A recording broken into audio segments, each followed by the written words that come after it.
جب حضرت خواجہ قطب الدین بختیار کاکی رحمۃ اللہ علیہ کی وفات ہوئی تو کوہرام مچ گیا۔ جنازہ تیار ہوا، ایک بڑے میدان میں لایا گیا۔ بے پناہ لوگ نماز جنازہ پڑھنے کے لیے آئے ہوئے تھے۔ انسانوں کا ایک سمندر تھا جو حد نگاہ تک نظر آتا تھا۔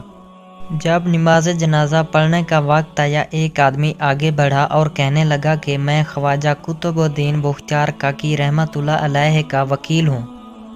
حضرت نے ایک وصیت کی تھی، میں اس مجمع تک وہ وصیت پہنچانا چاہتا ہوں۔ سب پر سناٹا چھا گیا۔ وکیل نے پکار کر کہا، حضرت خواجہ قطب الدین بختیار کاکی رحمۃ اللہ علیہ نے یہ وصیت کی کہ میرا جنازہ وہ شخص پڑھائے جس کے اندر 4 خوبیاں ہوں۔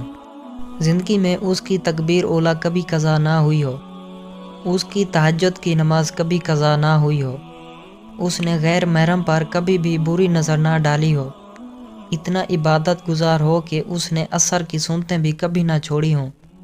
جس شخص میں یہ 4 خوبیاں ہوں وہ میرا جنازہ پڑھائے۔ جب یہ بات سنائی گئی تو مجمع پر ایسا سناٹا چھایا کہ جیسے مجمع کو سانپ سونگھ گیا ہو۔ کافی دیر گزر گئی، کوئی نہ آگے بڑھا۔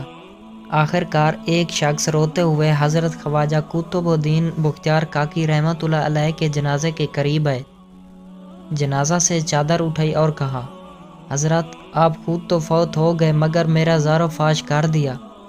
اس کے بعد بھرے مجمع کے سامنے قسم اٹھائی کہ میرے اندر یہ 4 خوبیاں موجود ہیں۔ یہ شخص وقت کا بادشاہ شمس الدین التمش تھے۔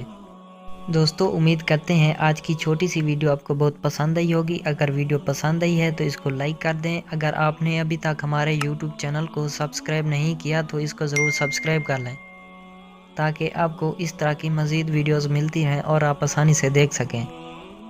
مجھے دیجیے اجازت، ملتے ہیں کسی اور نئی ویڈیو میں، تب تک کے لیے اللہ حافظ۔